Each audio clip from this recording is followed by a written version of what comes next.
Hi friend, welcome to daily blog उभरता Bharat channel. मैं हूं आपकी होस्ट रूबी ठाकुर। दोस्तों, आप मेरे चैनल को लाइक कीजिए, सब्सक्राइब कीजिए, बेल आइकॉन दबाइए, क्योंकि मेरा चैनल ग्रो होने में आपके सपोर्ट की ज़रूरत है। तो अगर आप चैनल पर नए आए हैं और चैनल को सब्सक्राइब नहीं किए हैं तो सब्सक्राइब कीजिए, और पुराने भी हैं, अगर नहीं लाइक सब्सक्राइब किए हैं तो लाइक सब्सक्राइब कीजिए। तो आज का टॉपिक है, बड़ा ज्वलंत टॉपिक है दोस्तों। मोदी, इंडिया में मोदी जी का सिक्का चलता है। मोदी के नाम से ही वोट मिलता है, मोदी के नाम से ही सरकार बन जाती है, मोदी के नाम से ही जीत मतलब बीजेपी का अस्तित्व मोदी है। तो मोदी अगर रिटायर करते हैं, मोदी का उम्र हो रहा है, तो उनके जगह पर रिप्लेस किस लीडर में इतना कैपेबिलिटी है, क्षमता है जो कि उनको रिप्लेस कर सकता है। तो वो आज मुद्दा है कि आज न कल मोदी जी को जाना है, तो भारत को चलाने के लिए उस तरह का मोदी के बराबर के शख्सियत कौन है या कौन दावेदार है प्रधानमंत्री के पद पर का। तो वो जो है भारत के प्रधानमंत्री पद के लिए अगला संभावित नेता कौन हो सकता है, ये कई कारक पर निर्भर करता है। लेकिन राजनीतिक दलों की रणनीति, जनता का समर्थन, आने वाले चुनाव के नतीजे, यहां तक कि कुछ प्रमुख नेता के नाम दिए गए हैं जो इस पद के दावेदार हो सकते हैं। अगर भारतीय जनता पार्टी का बात किया जाए तो उसमें अमित शाह मजबूत रणनीतिकार, मोदी के सबसे करीबी सहयोगी, गृह मंत्री के रूप में प्रभावशाली कार्य है, वो हो सकते हैं, पहला। दूसरा है योगी आदित्यनाथ, उत्तर प्रदेश के मुख्यमंत्री, कट्टर हिंदुत्व छवि, प्रशासनिक अनुभव। तीसरा राजनाथ सिंह, अनुभवी नेता, पूर्व रक्षा मंत्री, संघ और पार्टी के सम्मानित चेहरे। चौथा है नितिन गडकरी, विकास इंफ्रास्ट्रक्चर के चेहरे के रूप में जाने जाते हैं, मध्य मार्गी छवि है इनका। वैसे अगर भारतीय जनता पार्टी नहीं आती है तो भारतीय राष्ट्रीय कांग्रेस के संभावित दावेदार जो हैं वो राहुल गांधी हैं सबसे पहले, क्योंकि वो कांग्रेस है, कांग्रेस का अस्तित्व है तो राहुल गांधी से, गांधी फैमिली से। तो राहुल गांधी जो है उनका सबसे बड़े नेता हैं, अनुभव बड़ा है, लेकिन अभी भी चुनौती को सामना करना बाकी है उनका। दूसरा कांग्रेस में है मल्लिकार्जुन खड़गे, कांग्रेस अध्यक्ष, अनुभवी दलित नेता, लेकिन करिश्मा थोड़ा कम है। इसके बाद तीसरा है प्रियंका गांधी, जो गांधी परिवार से आती हैं, एक और चेहरा, उत्तर प्रदेश में सक्रिय भूमिका निभाने की कोशिश। और इंदिरा गांधी का छवि, इंदिरा गांधी से बहुत आदमी कंपेयर करता है प्रियंका गांधी का, तो वो भी हो सकती है। अगर विपक्षी दलों में अगर कोई दावेदार हो प्रधानमंत्री का, तो आपका अरविंद केजरीवाल, दिल्ली के मुख्यमंत्री, शिक्षा और स्वास्थ्य के मॉडलों के कारण लोकप्रियता बढ़ी है। ममता बनर्जी, टीएमसी का पश्चिम बंगाल मुख्यमंत्री, राष्ट्रीय स्तर पर मोदी के खिलाफ का बड़ा चेहरा। नीतीश कुमार, बिहार के मुख्यमंत्री, विपक्षी गठबंधन संबंधित। शरद पवार, अनुभवी नेता, महाराष्ट्र की राजनीति में मजबूत पकड़, लेकिन उम्र एक फैक्टर है, या तो बीमार भी वो है। अरविंद केजरीवाल अगर का इतना बड़ा आप हो नहीं सकता, इसलिए बनना संभव नहीं है। ममता बनर्जी को अगर सभी घटक दल अगर चाहे तो मिलके बना सकता है तो बन सकती है, वैसे उनमें उतना दम नहीं है कि टीएमसी में कि वो सेंटर में सरकार बना ले। नीतीश कुमार भी बहुत दिन से ख्वाब देख रहे थे प्राइम मिनिस्टर का, लेकिन अब अब अपने आप को समझ गए कि हम कितना में रह सकते हैं, नहीं तो वो मोदी से टक्कर लेते थे पहले। तो नीतीश कुमार का भी जेडीयू में उतना दम नहीं है कि वो सेंट्रल में बना सकता सरकार। शरद पवार बीमार है और एनसीपी में उतना दम भी नहीं है। कन्हैया कुमार जो जहर उगलने वाला है, युवा वामपंथी विचारधारा है, लेकिन ज्यादा प्रभावी नहीं है, कभी हारते हैं कभी जीतते हैं। तो संघ एनडीए का नया चेहरा भी उभर के कुछ कोई आया है। अगर बीजेपी में मोदी के बाद कोई नया नेता आता है तो संघ कोई चेहरा आगे कर सकता है, किसी युवा नेता तैयार किया जा सकता है, जैसे देवेंद्र फडणवीस, आसाम के मुख्यमंत्री हेमंत विश्वकर्मा भी हो सकता है। अगर भारतीय जनता पार्टी के अंदर युवा नेताओं की बात करें तो भविष्य में प्रधानमंत्री पद के मजबूत दावेदार हो सकता है हेमंत बिस्वा शर्मा, मुख्यमंत्री आसाम के मुख्यमंत्री के पूर्व वो कांग्रेस में थे, लेकिन बीजेपी में आने के बाद पूर्वोत्तर में पार्टी को मजबूत किया। बेहतरीन प्रशासक, आक्रामक हिंदुत्व छवि, मोदी शाह के भरोसेमंद नेता है। पूर्वोत्तर राज्य में बीजेपी के विस्तार के मास्टरमाइंड है। देवेंद्र फडणवीस, पूर्व मुख्यमंत्री महाराष्ट्र के पूर्व मुख्यमंत्री और वर्तमान में उप मुख्यमंत्री, युवा तेज तर्रार राजनीति में गहरी पकड़ रखने वाले नेता है। महाराष्ट्र में बीजेपी की अस्थायी रूप से मजबूत करने में बड़ी भूमिका निभाई है। संघ आरएसएस के करीबी हैं।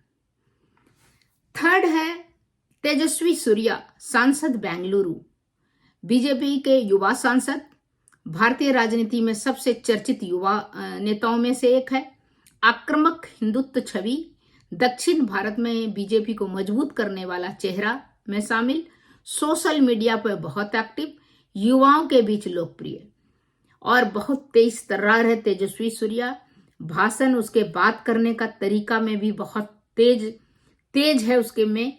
तो उसका भी मुझे देवेंद्र फडणवीस या विश्व शर्मा भी डुअल पॉलिटिक्स है, कभी वो उधर कभी इधर पॉलिटिक्स, या अभी खुश करने के लिए वो हिंदुत्व में, लेकिन तेजस्वी सूर्या का जो है वो नेचुरल है, वो जो है। तो तेजस्वी सूर्या मेरे को लगता है जैसे मजबूत और आक्रामक युवा। अनुराग ठाकुर, केंद्रीय मंत्री, हिमाचल प्रदेश के कद्दावर नेता, युवा पार्टी के पुराने कार्यकर्ता संघ के करीबी, मीडिया की अच्छी पकड़, बीजेपी के विचारधारा को आगे ले जाने में सक्षम, ये भी इनका भी नाम हो सकता है। योगेश्वर दत्त, ओलंपियन बीजेपी नेता, रेसलिंग चैंपियन के नेता योगेश्वर दत्त, हरियाणा के बीजेपी के बड़े चेहरे, युवा खेल जगत में बड़ा नाम, राष्ट्रवाद के जुड़े विचारधारा में पुष्कर सिंह धामी भी हो सकते हैं, और साक्षी महाराज, कपिल मिश्रा उभरते। लेकिन मुझे लगता है कि इन लोग में उतना नहीं है। मेरे को सूर्या, मेरा अपना जो विचार है, बाकी ये सब चेहरे नेता है, इन सब भी अपना दावेदारी दे सकते हैं, दावादारी, लेकिन देश को चलाना, देश को संभालना के में उतना सक्षम नहीं है जितना कि एक तेजस्वी सूर्या।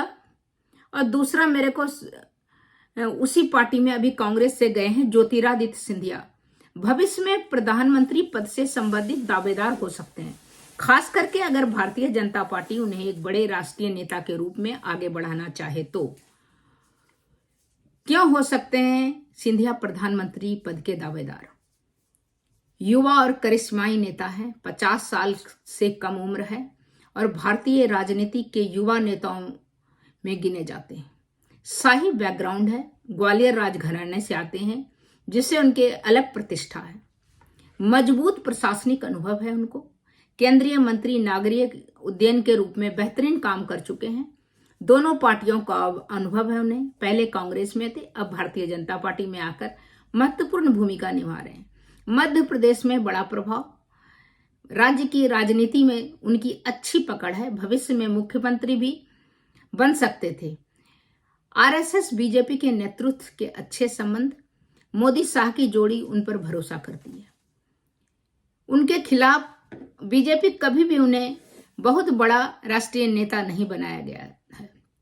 हिंदुत्व की राजनीति में तेज नहीं दिखते, जबकि बीजेपी के अन्य दावेदार जैसे योगी आदित्यनाथ, तेजस्वी सूर्या इससे जुड़े हैं। कांग्रेस छोड़कर बीजेपी में आने का कारण कुछ लोग उन्हें पूरी तरह से बीजेपी का भरोसेमंद नहीं मानते हैं। तो इस तरह करके सभी तो नेता आए, कुछ नेता बुजुर्ग बीजेपी में जो कि सेकंड पारी वो नहीं खेल सकते हैं, प्रधानमंत्री के दावेदार नहीं बन सकते हैं। यंग और जिसका आक्रामक तेज हो, उसमें से एक योगी आदित्यनाथ, दूसरा तेजस्वी सूर्या, तीसरा ज्योतिरादित्य सिंधिया, जो कि जो भविष्य में प्रधानमंत्री पद के दावेदारी बन सकते हैं। लेकिन अभी हेमंत बिस्वा शर्मा, देवेंद्र फडणवीस, योगी आदित्यनाथ जैसे नेताओं को उनसे ज्यादा मजबूती दावेदारी दिखती है। तो भविष्य में दोस्तों आपको कौन लगता है कि कौन सा नेता बीजेपी का, जो अगर मोदी रिटायर करते हैं या मोदी के, तो उनके जगह पे कौन रिप्लेस हो सकता है यंग? बाकी तो वो लोग जो हैं वो लोग तो का तो सीनियर हैं, लेकिन यंग किनको रिप्लेस किया जा सकता है जो भारत के बागडोर को संभाल सके, भारत जैसा देश को प्रगति की ओर ले जा सके? उतना तेज किस नेता में दिखता है जो कि मोदी के बराबर उसको हम रख सकते हैं कि भविष्य में वो मोदी की तरह काम कर सकता है, नरेंद्र मोदी की तरह? तो हमारे ख्याल से 3 नेता, उसमें से आक्रामक तेज मोदी की तरह है, करिश्माई मोदी की तरह है, हो सकता है, और भारत को भी प्रगतिशील बना सकता है और ज्यादा भारत में उन्नति ला सकता है। उसमें से तेज है तेजस्वी सूर्या, आदित्यनाथ योगी, और मुख्यमंत्री वो के दावेदार मध्य प्रदेश के थे, पर वो नागरिक उड्डयन मंत्री बनाया गया उनको, ज्योतिरादित्य सिंधिया। तो ये 3 हैं, 3 तेज में है।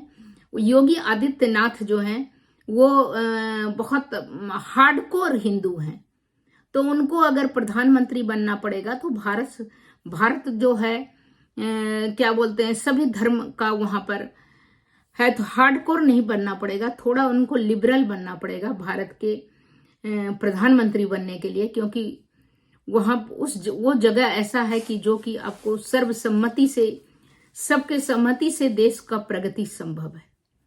तो दोस्तों इतना ही, फिर मिलती हूं अगले कुछ न्यू इंटरेस्टिंग टॉपिक के साथ।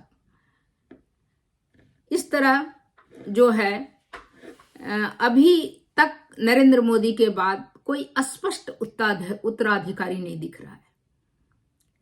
अमित शाह, योगी आदित्यनाथ, नितिन गडकरी बीजेपी के अंदर सबसे मजबूत नाम हो सकते हैं, लेकिन योगी, अमित शाह, नितिन गडकरी, उन लोग को बनाना, उससे यंग को बनाना ज्यादा अच्छा है।